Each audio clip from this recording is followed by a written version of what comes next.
What's up, guys? Welcome to the channel. Today we're going to be installing the OE panels for the 3rd gen Tundra with the sPOD adapter. So if you have one of those or are planning getting one of those, this is going to be the video for you. We're going to cover how it looks, full install video and everything. So let's get started.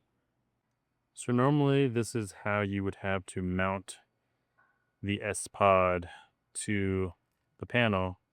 What we did here is we just used double-sided tape in the meantime because we knew that this was coming soon, so we didn't want to just drill into this nice panel here. This is leather, so if you have the limited pro, whatever it is, this is going to be a leather or faux leather at least, instead of the just hard plastic. So what we have here is the OE panels replacement panel. This is full injection molded plastic.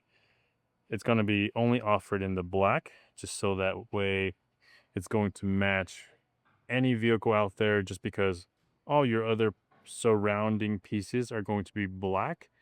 So the Pro comes with red.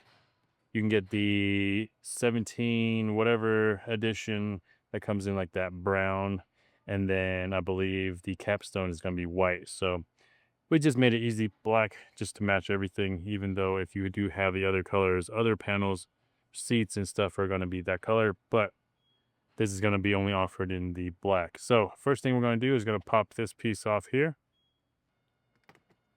So popping it off is clearly very easy. You just grab the corner on the left of the steering wheel and then pull it off. It'll come right off. So on oepanels.com, there's a diagram to show you where it's going to need to be cut.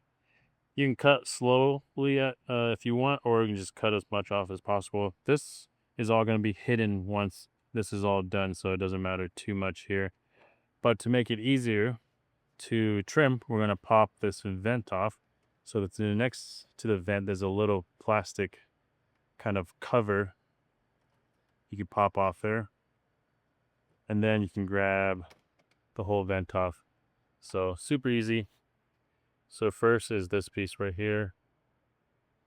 That just goes right here. So just squeeze that, pop that off, and then all these guys just have little red tabs. So now we have full access to trim it.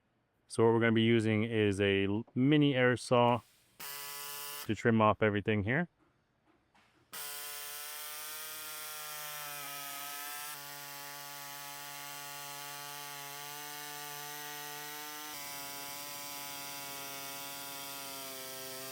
This is the box that the OE panels comes in.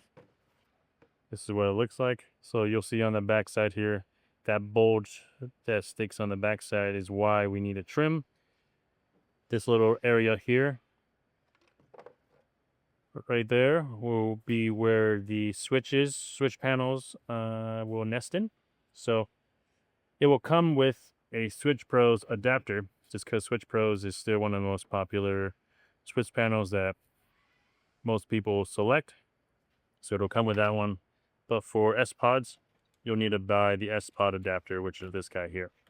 Once you have all these trimmed, it will leave a rough edge. So what we're going to do is just use a box cutter to clean it up a little bit, and then we're going to apply some heat just to smooth it out. Once you're fully trimmed, this is kind of what it should look like. And then obviously if it doesn't fit still, trim a little bit more depending on how much you trimmed. But we're going to start here and then go from here. So if you have your sPOD assembled with the bracket, you can just take the bracket off first. Then using a T9 Torx bit or driver, you can remove the 4 screws on the back. Then go ahead and lift up the back piece.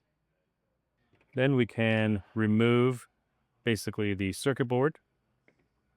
We're going to transfer it over to the new adapter from OE panels. And then we're going to transfer over the little rubber piece as well to the front side of that. Then we'll just put the two together, just like so. We're basically replacing the metal housing with the OE panels plastic housing, so that way this will fit inside of this cavity here.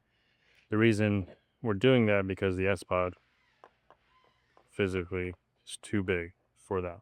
Then with the provided new screws, you can attach the back to the front of the adapter. Next up, we're going to be attaching the new adapter with the sPOD into the OE panels. There are going to be 4 screws in the center. You won't be using the outermost screws. That's for a different application. You are fastening into plastic, so don't over tighten these because it will just strip out the plastic. Just go until it's snug so that way it doesn't move around on the actual panel. The next step is going to be removing the red clips from the factory panel and transferring it over to the new OE panels. To do this, you'll need about 2 small picks or 2 really small flathead screwdrivers. Basically get underneath them on both sides, and then they will pop off. A little tricky, but once you figure out the first one, everything else will be easy. With all the red clips off, installing it on the OE panels is super easy. They just slide on there, snap into place, because these were designed just like the factory, so everything can transfer over really easily. Once you have all the clips installed, we're going to move it over to the truck. Once you have your wire already ran, we're going to plug that in. Then the cluster trim piece, lift that up a little bit, put the panel right behind that, line up, and then snap everything in just like so. Then we're going to snap the cluster piece back in, and then we're going to put the vent back in as well, and then the trim that connects the vent piece with the cluster trim. That's it.